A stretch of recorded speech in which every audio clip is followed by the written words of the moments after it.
of a different video today. For my wife's birthday, I bought her a Shark Hoover. It's one of these new lithium battery cordless hoovers. It's fantastic, it works great, she's really happy with it. The only issue is it has to be charged up, obviously. We're charging up on the landing, it gets in the way, the kids knock it over. We need a more suitable place to charge it. Now, you join me today in what is affectionately known as the poo-loo of the house.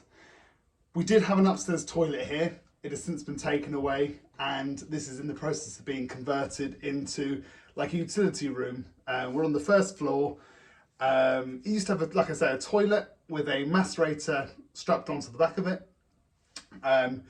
We've since painted it, removed the toilet, carpeted, and all it has now is a couple of shelves behind me. Okay, so in the corner here, just beside me, I have a fused connection unit. Now, this is basically, we have a wire coming off the ring, the electrical ring of the house. This goes to this fused connection unit, which has a fuse in it. Another wire would have then gone to the macerator, so that if for some reason there was an issue with the electrics with the macerator, the fuse would have blown there and it wouldn't have affected the rest of the house. We are now going to utilise that fuse connection unit to then spur off and add an additional socket. Now, I am not a qualified electrician. I know the basics, and I've spoken to my electrician. He's happy for me to do the labouring, to cut the hole for the back box, run some wire, pre-wire it, but keep the electrics turned off. He is coming in about an hour or so. He will then hook it up to his machine to test that, you know, we have the right readings, I suppose. Make sure it's safe and okay to use. He will then sign it off and we will have working electrics. But I must stress, if you don't feel confident, please don't try this at home. Like I say, a qualified electrician is coming round to sign this off. Right, to complete this job you need basic tools, and the materials are also very cheap. You're going to need a back box. This is a plasterboard back box. It has the lugs on the side that you push into place, and as you tighten the screw, it will keep it locked in place. To go on top of that, you have a 2-gang double socket. We already, like I said, have a FCU, but it's got paint on it. It's also been used for, you know, next to a toilet. So for hygiene reasons and £1, we'll go for a new one. And as you can see, it's got the fuse bit there, and that already comes preloaded with a 13-amp fuse. Okay, so to cut the plasterboard to accept the new back box, I have a multi-tool with a cutting bit on it, but you could also use a jab saw. You could use a bread knife, anything to stab and slice across. I've even seen a Stanley knife used before. Anything just to cut that hole. We have a spirit level, something to go on top of the back box there to make sure that you're putting your socket in level. When working on the electrics or working near that area, you want to make sure that all the electrics are turned off. Now, of course, you turn it off with the fuse board, and you do a couple of test areas to make sure that your upstairs sockets, in this case, are no longer working. But as an extra piece of safety, we have a socket tester or an electric tester. Basically, you turn it on, you put it next to something that's supposedly live, and if there is power running to it, it will start beeping, knowing that you haven't isolated the socket. We're hoping that it's on the upstairs ring, but if it isn't, we'll just kill the whole house electrics, which is not going to make the children happy, and Netflix will die. But this is important. Okay, so tools when working around the electrics, you need to be using VDE tools. So we have a small flathead. Now this is perfect for using on the backs of the sockets. We have some VDE pliers for trimming the cable and stripping it back. And then we have a Posi Drive cross-headed VDE screwdriver for the front screws of the double socket. Now, VDE is a German acronym, which I can't pronounce nor can I remember, but you basically get the status of VDE, from what I'm told, if the rating of the plastic allows you to go up to 1,000 volts. That's more than we need here, but it's just peace of mind that if for some reason something was, you know, dangerous or becomes live, you've got a bit of protection holding this and you're not going to get electrocuted. Pencil for marking out your box, and then I've got some twin and earth. This is 2.5mm twin and earth. You have your live, your neutral, and your earth cable in there. Now 2.5 is generally used for your main ring of sockets within the house. I've got way more than I need here. I'm only going such a short distance, but it was enough cut I had. I've also got a couple of pieces of earth sleeving because the earth cable within the wire isn't sleeved, so you have to do that bit yourself. So that's really all I need to do this job. So what I think we should do is we should mark out for the double socket, cut it out, and then hopefully we don't encounter any noggins within the wall and we get free passage down to the fuse connection unit. Okay, so future-proofing this room, we want to think ahead. The idea is that when we do the extension, we want to bring the washing machine up to this room. We've already got a water feed here because it was the toilet. We're going to have electrics. So what we're thinking is we'd like to put the washing machine in this room. It seems silly that you wash your clothes downstairs, you then take them upstairs to dry. Seems to make sense having it all on the same level. This seems to be what the Americans do. And having a washing machine out of the kitchen gives you that much extra space for your food and a dishwasher. So, thinking ahead, most kitchen worktops are about 900 high or so. We don't need to go anywhere near that high.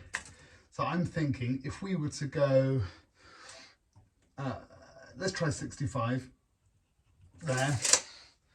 And that should give us a nice height. We don't have to go very far to the fuse connection unit.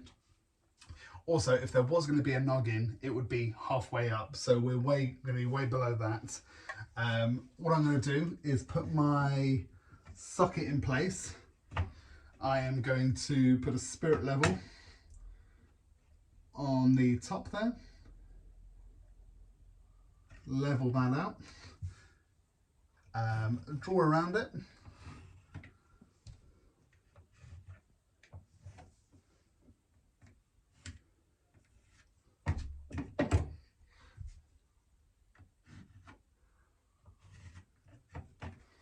You can now see my rough outline. I'm just going to join some of the lines up a little neater now that the back box is off the wall.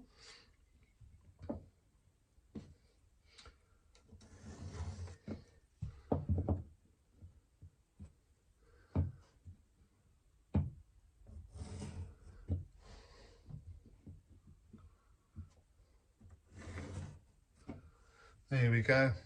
Now what we're going to do is trim this out with the multi-tool and then feed the wires down to the connection unit.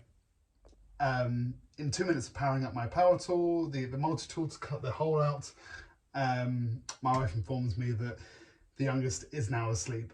Now, any parent would know you never wake a sleeping baby, and sleep is precious. So we're going to have to go old school. This is a jab saw. It has a point to go into the plasterboard, and then it has blades to then your teeth to cut into the plasterboard. So we're going to have to go old school, but it's going to work fine just the same.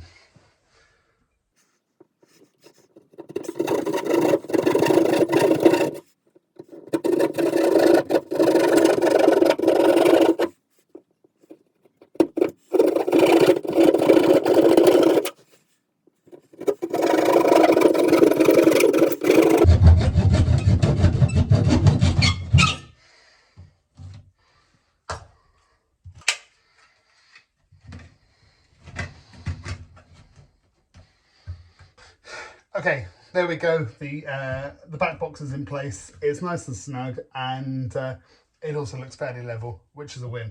So what we're going to do now is we are going to turn the electrics off. We are going to then feed the wire down to the FCU, and first of all, also make sure that it's terminated. So I thought, play it totally safe and turn the whole house electrics off. Unfortunately, this does mean that we're going by phone torch, and the lighting isn't going to be brilliant.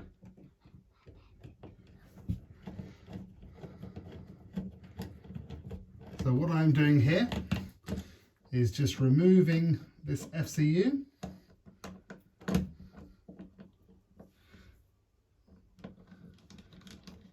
Which is easier said than done in the dark. And it's also extremely warm today.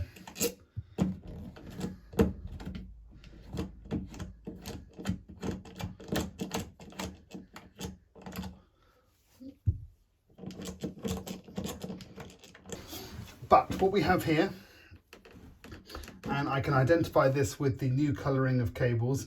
This was the old macerator cable, and this is our house feed cable. So what I will do is first of all remove the macerator cable.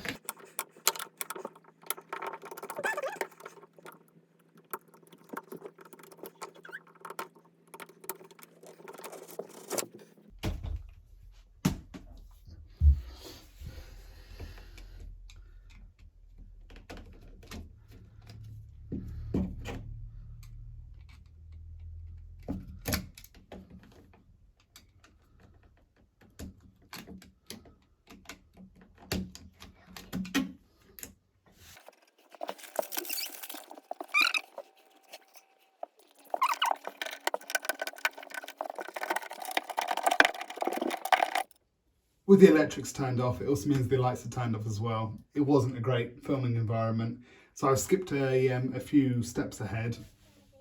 It's so hot in here. The FCU is now completely installed. Like I said, it's not an instructional video. It's just to share my experiences with, making life easier for us. I'm now going to attach the 2-gang socket.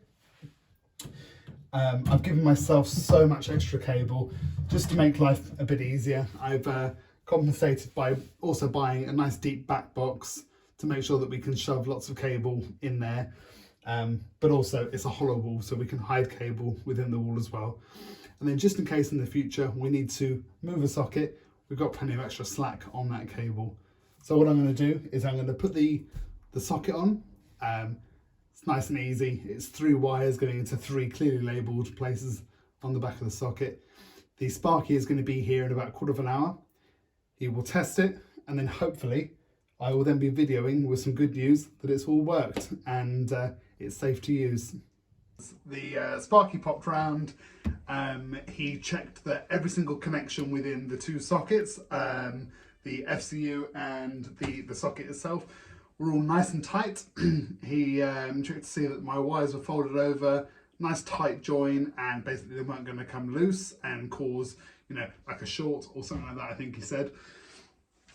He also plugged in his machine, which I think took readings to see that there was enough voltage going around, or something along those lines. I'm not a Sparky. But in doing the labour, cutting the socket, feeding the wire, stripping the wire, purchasing the parts myself as well, we saved ourselves a few pounds, and it was a favour from a mate. He popped round, and I got to learn something along the way as well. The best thing is now we have power in a room that we didn't have power in to start with. We had the macerator, so that had power, but since that's gone, there was no usable power. There is now, since the socket, we can charge the Hoover, which is working fine. That's going to keep the wife happy and save the kids tripping over it on the landing. If she, decides that she is going to put the washing machine up here, that's going to be fine as well. So ultimately, I'd say win-win. Now, always remember to like and subscribe. Thank you for watching and have a good day.